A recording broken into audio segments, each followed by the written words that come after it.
Assalamualaikum warahmatullahi wabarakatuh. Perkenalkan nama saya Aryo Prabowo dengan NIM 434231027. Kali ini saya akan menjelaskan eh, praktikum mengenai Docker dan juga load balancer. Sebelum masuk ke praktikum, saya akan menjelaskan apa itu Docker. Jadi udah saya tulis di sini, Docker itu adalah sebuah teknologi kontainer yang memungkinkan kita untuk membungkus aplikasi serta dependensinya ke dalam sebuah unit yang terisolasi dan juga portable. Nah, analoginya Docker seperti peti pengiriman standar. Tanpa Docker, kita harus membuat instalasi berbeda di tiap mesin, tapi dengan Docker kita bisa menggunakan aplikasi dalam yang dibutuhkan dalam satu peti atau yang disebut dengan kontainer yang bisa dikirim kemana saja. Nah, keuntungan Docker yaitu konsistensi, aplikasi berjalan di semua laptop, server maupun cloud, efisiensi, lebih ringan dari virtual mesin, mudah di-scale, bisa membuat kontainer baru dengan cepat, dan juga isolasi, aplikasi tidak saling mengganggu. Nah, yang kedua adalah apa itu load balancer. Load balancer itu adalah sebuah sistem yang mendistribusikan trafik atau beban dari user ke beberapa server aplikasi secara merata. Nah, analoginya, bayangkan load balancer itu seperti kasir di minimarket dengan beberapa antrian. Tanpa load balancer, satu kasir melayani semua antrian panjang yang menyebabkan lambat. Sedangkan dengan load balancer, trafik dialihkan ke kasir yang paling sepi dan juga efeknya lebih cepat. Nah, itulah tujuan dari load balancer, yaitu distribusi beban, high availability, skalabilitas, dan juga performa. Nah, untuk metode distribusi itu ada round robin, yaitu default, gilir-giliran mengalihkan ke server 123, list connection ke server yang punya request paling sedikit, dan juga IP hash berdasarkan IP.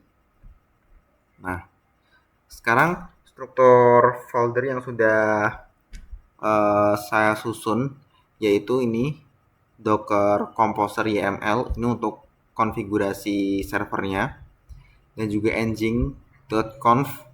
Nah, ini untuk load balancer config. Nah, di server ini ada Docker server. Ini untuk image untuk app servernya, dan ini penjelasan dan juga readme-nya. Nah, mungkin langsung aja kita praktekkan. Yang pertama adalah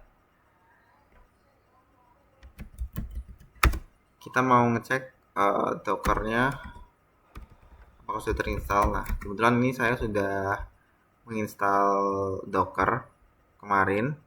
Dulu sih saya sudah mencoba Docker untuk beberapa project saya. Nah, seperti untuk Odoo, untuk beberapa aplikasi seperti buat kontainer ini, tentang buat kontainer itu. Oke, sekarang langsung aja masuk ke praktikumnya. Yang pertama yaitu kita harus lebih bersih. Oke.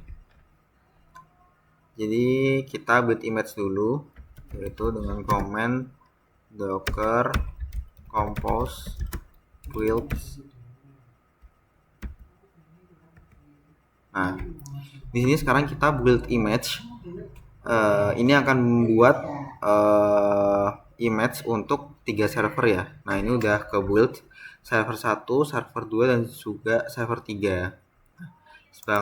Selanjutnya langsung aja kita jalankan kontainernya dengan docker compose up ind.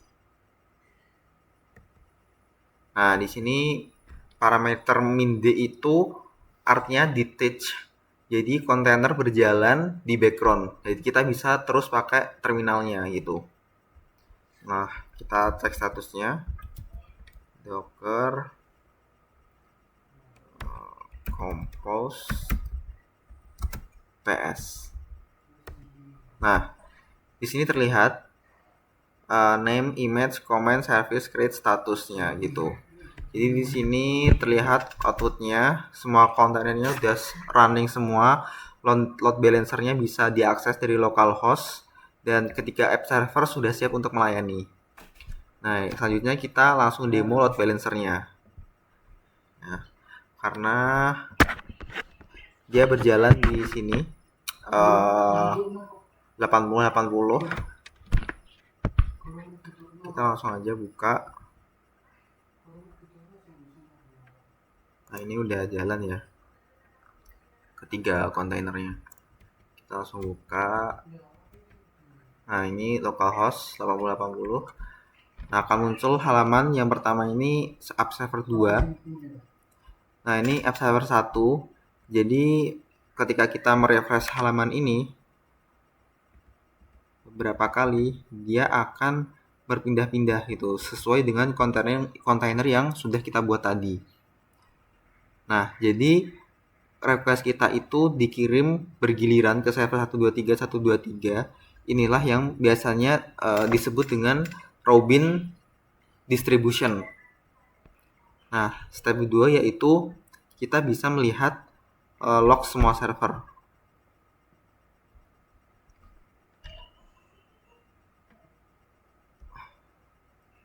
Oke, docker compose logs min f. Nah, oke. Jadi bisa dilihat di logs, semua server itu sedang melayani request. Jadi setiap server dapat request secara bergantian gitu. Jadi ketika kita refresh, mereka bakal terus melayani requestnya gitu. Nah, langsung aja Ctrl C untuk stop logs. Oke. Lalu selanjutnya adalah demonstrasi high availability. Jadi untuk availability ini adalah kita harus menghentikan salah satu server gitu agar server lain bisa langsung menangani gitu ketika ada satu server yang mati gitu. Jadi katakan kita mematikan server 2 ya. Langsung aja docker compose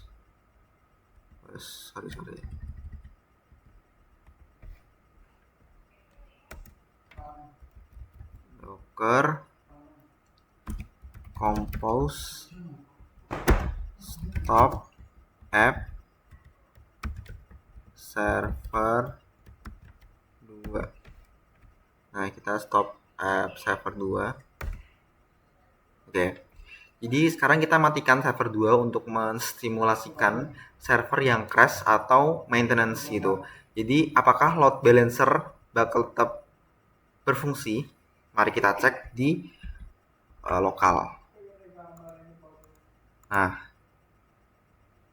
dia tetap berfungsi di server 1 dan juga server 3 gitu.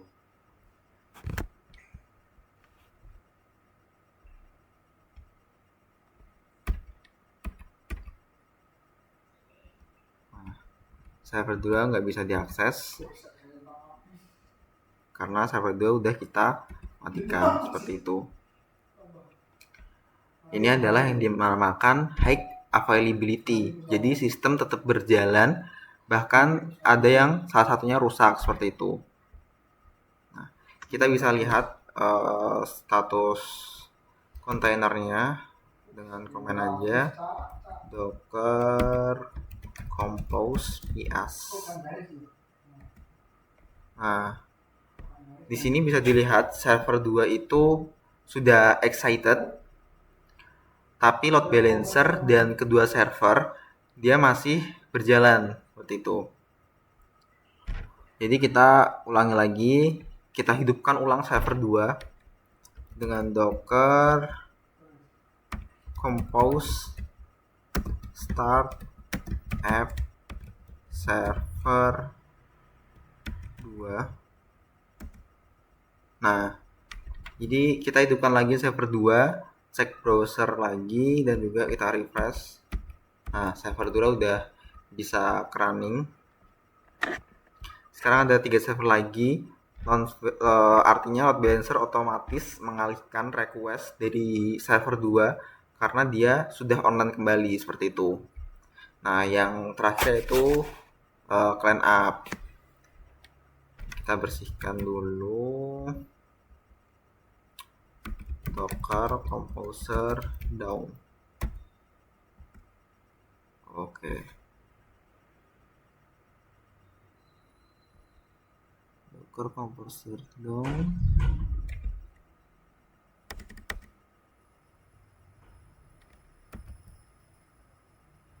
The term Docker Composer is not recognized.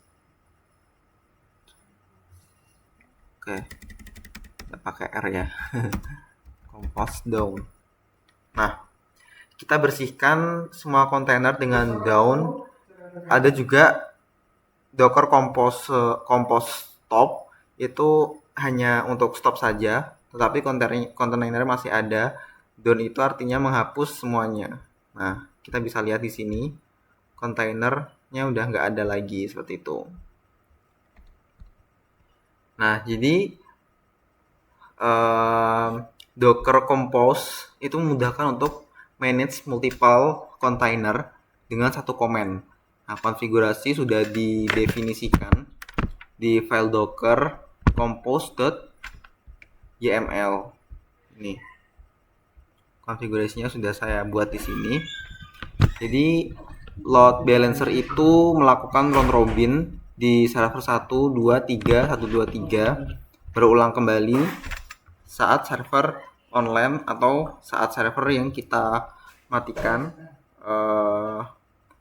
yang biasa disebut dengan high availability. Nah, jadi bahkan jika ada salah satu server yang crash, sistem bisa tetap berjalan yang saya sebut dengan high availability tadi, dan load balancer itu punya health checks, otomatis skip server yang not responding. Saat server hidup kembali, maka load balancer itu bakal otomatis ikut lagi. Jadi seperti itu penjelasan dari saya. Sekian, wassalamualaikum warahmatullahi wabarakatuh.